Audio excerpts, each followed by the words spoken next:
Right, మిగతా details చూస్తే కాంగ్రెస్ ప్రభుత్వం తీరుపై బీజేపీ ఎమ్మెల్యేలు ఆగ్రహం వ్యక్తం చేస్తున్నారు. రాష్ట్రంలో పరిపాలన చూస్తుంటే కేసీఆర్ అహంకారమే రేవంత్లో కనిపిస్తోందని అన్నారు. ఇక నాడు ఎంపీగా ఉన్నప్పుడు ప్రభుత్వ భూములను అమ్మొద్దన్న రేవంత్ రెడ్డి ఇవాళ అధికారంలోకి వచ్చాక ఎలా అమ్ముతున్నారని ప్రశ్నించారు. యూనివర్సిటీ భూములను పరిశీలించేందుకు వెళుతున్న బీజేపీ ఎమ్మెల్యేలను అడ్డుకుని అరెస్ట్ చేయడాన్ని ఎమ్మెల్యే ధన్పాల్ సూర్యనారాయణ గుప్తా తీవ్రంగా ఖండించారు. పాలనలో రేవంత్ రెడ్డి కేసీఆర్ను మించిపోయారన్నారు. ఈ సందర్భంగా వారంతా కూడా మండిపడ్డారు. పరిస్థితి చూస్తే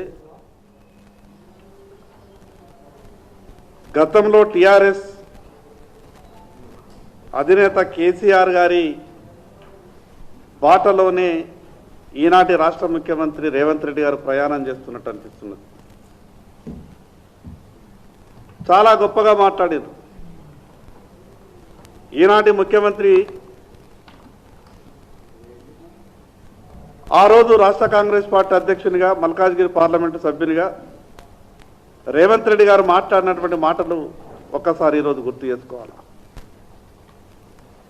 ఆ రోజు అన్నారు, ప్రభుత్వాలు ప్రభుత్వ భూములు అమ్మడానికా, భూములు అమ్మడానికి ప్రభుత్వాలు ఎందుకు కావాలా, నాయకులు ఎందుకు అవసరం ఉంటుంది, అది రియల్ ఎస్టేట్ ఏజెంట్ సరిపోతారు కదా అని అన్నారు. మరి ఈరోజు ఈ ప్రభుత్వాన్ని ఏమనాలా, ఈనాటి ముఖ్యమంత్రి గారిని ఏమనాలా? ఈరోజు తెలంగాణ రాష్ట్రం అంతా కూడా ఘోషిస్తున్నది. యూనివర్సిటీ విద్యార్థులు మాట్లాడుతున్నారు, పర్యావరణ ప్రేమికులు మాట్లాడుతున్నారు, రాజకీయ పార్టీలు మాట్లాడుతున్నాయి. ఆ యూనివర్సిటీకి సంబంధించినటువంటి 400 ఎకరాల భూమిని మీరు అమ్మ ప్రయత్నం చేస్తున్నారు, దాన్ని ఆ యొక్క ప్రయత్నాన్ని విరమించుకోండి అని అంటే ప్రభుత్వం ఒక వింత వాదన చేస్తున్నది. ఏమనంటది ప్రభుత్వం అంటే, మేము సుప్రీంకోర్టులో గెలిచినాం, మేమే పోరాటం చేసి గెలిచినాం కాబట్టి ఆ 400 ఎకరాల భూమిని అమ్మే అధికారం మాకు మాత్రమే ఉన్నట్టు మాట్లాడుతున్నారు. అసలు అక్కడ ఏం జరుగుతుంది స్పష్టంగా తెలుసుకునటానికి భారతీయ జనతా పార్టీ ఎమ్మెల్యేలందరం కూడా కలిసిపోవటానికి సిద్ధమైతే ఈ కాంగ్రెస్ ప్రభుత్వం ఎక్కడక్కడ హౌస్ అరెస్ట్ చేయడం ఎమ్మెల్యేలకు, అదేవిధంగా ఎమ్మెల్యే క్వార్టర్స్లో 100 మంది పైన పోలీసులు మోహరించి అరెస్ట్ చేయడం, దీన్ని మేము తీవ్రంగా ఖండిస్తూ ఉన్నాం.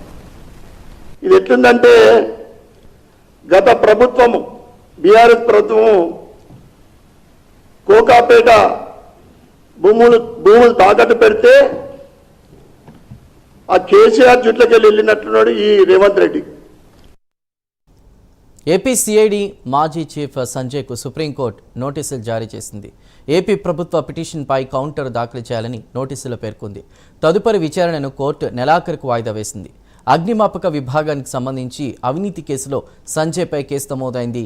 ఈ కేసులో సంజయ్కు ఏపీ హైకోర్టు ముందస్తు బెయిల్నిచ్చింది. హైకోర్టు తీర్పును సుప్రీంకోర్టులో సర్కార్ సవాల్ చేసింది. పిటిషన్పై జస్టిస్ అమానతుల్లా, జస్టిస్ పీకే మిశ్రా ధర్మాసనం విచారణ చేపట్టింది. ఈ అంశంపై పూర్తి వివరాలని మా ప్రతినిధి శ్రీనివాస్ అందిస్తారు. శ్రీనివాస్. Thank you Chandu. గత ప్రభుత్వంలో అగ్నిమాపక శాఖకు అలాగే సిఐడి చీఫ్ గా వివరించిన ఐపీఎస్ అధికారి సంజయ్ కు ఈరోజు సుప్రీంకోర్టు షాక్ ఇచ్చింది. సుప్రీంకోర్టు ఈరోజు అతనికి నోటీసులు జారీ చేసింది. ఏదైతే అతను సంజయ్ ఐపీఎస్ అధికారి సంజయ్ గత వైసీపీ ప్రభుత్వంలో అగ్నిమాపక శాఖలో డీజీగా వ్యవహరించారు, అలాగే ఆయన సిఐడికి కూడా డీజీగా వ్యవహరించారు. ఆయన పనిచేసిన కాలంలో అక్కడ మాజీ అగ్నిమాపక శాఖ అధికారి ఉన్నప్పుడు అతను ఆ 2 శాఖలు కూడా పలు అక్రమాలు అవినీతికి పాల్పడినట్టు కూడా పెద్ద ఎత్తున అతని మీద ఆరోపణలు ఉన్నాయి. ఈ నేపథ్యంలో అతని మీద కూడా ఇప్పటికే పోలీసులు కేసు నమోదు చేశారు. అయితే ఇప్పటికే అతను హైకోర్టుకు ఆశ్రయించి, ఏపీ హైకోర్టులో ఆశ్రయించి బెయిల్ కూడా ఇస్తున్నారు. ఏపీ హైకోర్టు అతనికి బెయిల్ ఇవ్వడం పైన కూడా ఆంధ్రప్రదేశ్ రాష్ట్ర ప్రభుత్వం కూడా సుప్రీంకోర్టులో ఒక పిటిషన్ దాఖలు చేసింది. దీనిపై ఈ రోజు సుప్రీంకోర్టు ధర్మాసనం కూడా దీనిపై ఏదైతే సంజయ్ కు బెయిల్ ఇచ్చారో దానిపైన కూడా విచారణ చేపట్టింది.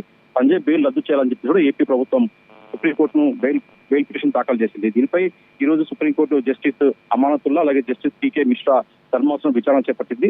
ఏపీ ప్రభుత్వం ఏదైతే పిటిషన్ పైన కూడా కౌంటర్ దాఖలు చేయాలని చెప్పేసి కూడా ఐపీఎస్ సంజయ్ కూడా నోటీసులు జారీ చేసింది. అయితే ఈ కేసు ఈ నెలాఖరుకు విచారణ వాయిదా వేసి కూడా ఈరోజు సుప్రీంకోర్టు ఆదేశాలు జారీ చేసింది. మొత్తం చూసుకున్నప్పుడు సుప్రీంకోర్టుకు ఆయన ఇప్పుడు బెయిల్ మీద ఉన్న హైకోర్టు బెయిల్ ఏదైతే ఉందో దాన్ని రద్దు చేయాలని చెప్పి కూడా హైకోర్టుకు బెయిల్ ఇచ్చిన దాని మీద కూడా ఈరోజు రాష్ట్ర ప్రభుత్వం సుప్రీంకోర్టును ఆశ్రయించిన నేపథ్యంలో సుప్రీంకోర్టు అతనికి నోటీస్ ఇచ్చింది. దీనిపైన మరి సుప్రీంకోర్టు పైన తన బెయిల్ పైన కూడా వివరించుకోవాల్సిన పరిస్థితి నెలకొంటుంది. Chandu. Right Srinivas, thank you.